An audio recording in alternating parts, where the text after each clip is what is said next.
Welcome, everybody, to Ask a CEO. This is the show that brings you into the C-suite to find out what executives are really facing in their day-to-day operation. Today, we have a special guest with us, Andrew Schmertz. He's a entrepreneur who's actually started an air service. He's the co-founder and CEO of Hopscotch Air.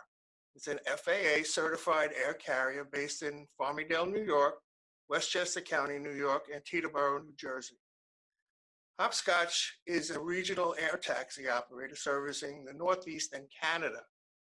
And prior to creating Hopscotch, Andrew served in senior management positions in the television industry, and he's a former reporter for Business Week, WABC, New York One, and News 12 Long Island. Hopscotch has partnered with premium brands like the New York Islanders, and also Andrew is a certified pilot, and he's a member of the New York Bar Association. So that's quite a resume, Andrew. Welcome to the show. Thank you, Greg. It's good to be here. It's an honor. Thank you. Well, can you tell us a little bit about the backstory of how you came to start Hopscotch?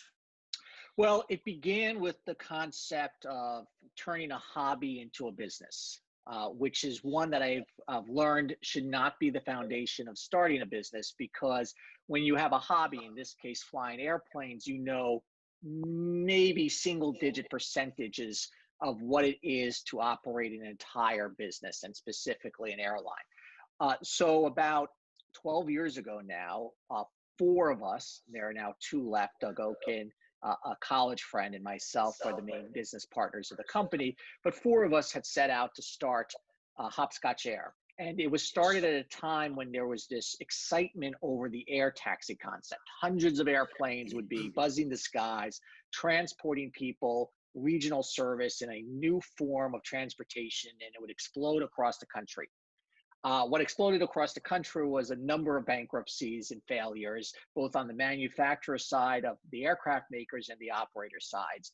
And after 11 years, we are just about the only ones left still standing.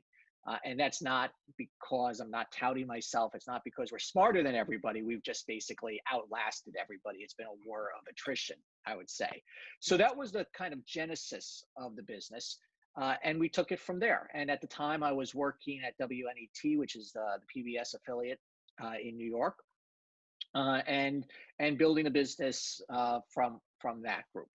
Well, that's very interesting. Very different segue. I mean, the more CEOs I talk to, the more I find out of these unbelievable segues from one thing to another, and now they're in business and they're doing a wonderful job. And they started out completely different. So you're a testament that life does have many facets. That's really really interesting. It does, and people ask me this question all the time. Why not start something in the business you were sort of trained in or stayed in? And I honestly believe that good CEOs, good managers, their number one attribute is being smart, being adaptive, know how to recruit people, and you can run anything. Now, I'm not saying I'm smart. I'm not saying I can run anything, but I think that's my general philosophy. I would add one to that list: curiosity. That's a good one. Be curious and ask a lot of questions. That's a very good one. To open up your mind to different things. So, because your business is a service business and you rely on passengers for revenue, how were you able to continue operating under the lockdown scenario, or were you? We are in business, we are operating, but we are a regional airline and facing the same difficulties that all of the regionals and frankly all of the main lines, all of aviation, are facing. And business is down, between 85 and 95% right now. And we're a seasonal business. So the summer is when Hopscotch makes its money. And we haven't quite hit our normal seasonal stride. That would hit pretty much this month, and it would accelerate through July, August. September is kind of quiet, and then October, the final push. And and our destinations, the problem is our destinations are all in lockdowns. People aren't traveling, so you can't go to Nantucket easily. Provincetown, Martha's Vineyard.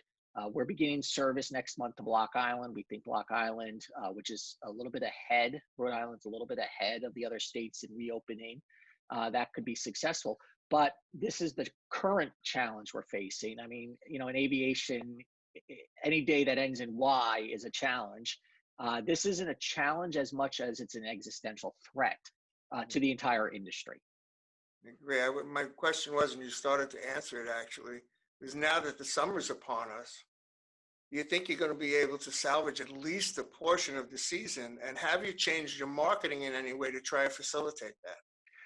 Yes to both questions. The first question as to how we can salvage any part of the season really depends on whether our customers are going to fly. We've been polling customers, our frequent customers who fly 20, 30, 40 times a summer, and they don't know. There's just not enough visibility. We are believing that we're going to see a return of some regional travel. We don't know at what level, whether it's 25, 50, maybe 100%, not likely 100%, but if we can cross over 50%, we think that would be sufficient. Yes, we've changed the marketing to stress the safety precautions that we are implementing. And you start seeing that across the aviation spectrum with the airline marketing. Yeah. So all planes are sanitized before and after every flight. There's a health questionnaire that we send out to both our crews and to passengers. And it's about a 6-question questionnaire that we ask all passengers, and they must fill it out. They have to wear masks on board. We operate small aircraft. Social distancing really is impossible on the airplane. So we take as many other precautions that we can. And people fly now, and we're doing flights, seem pretty comfortable with that. Excellent. Excellent. I mean, how many flights do you have? I mean, how many aircraft do you have in your stable?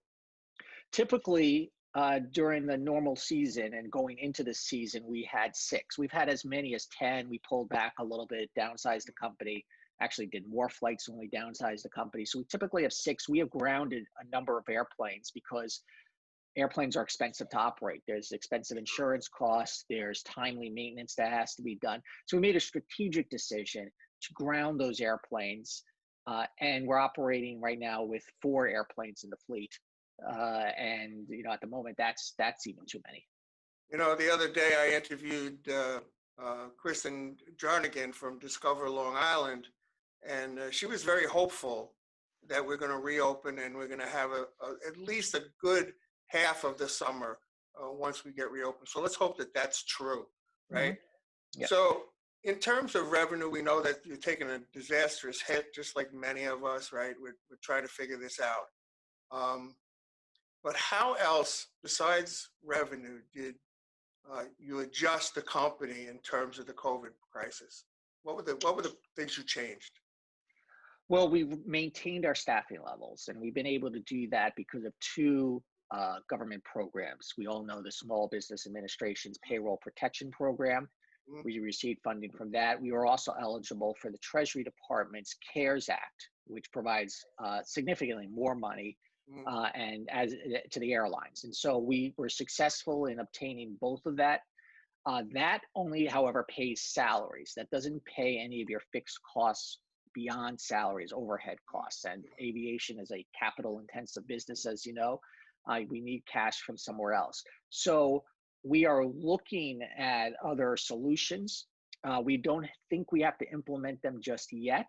If we get to July and we're still in sort of this situation, we may have to make further cuts to the team and to our overhead costs.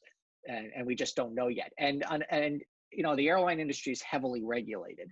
You have to employ a certain number of people. You have to employ people in certain positions, or you can't operate. That's the law. So it's either employ them or you stop flying. Have the regulators been an ally or a hindrance?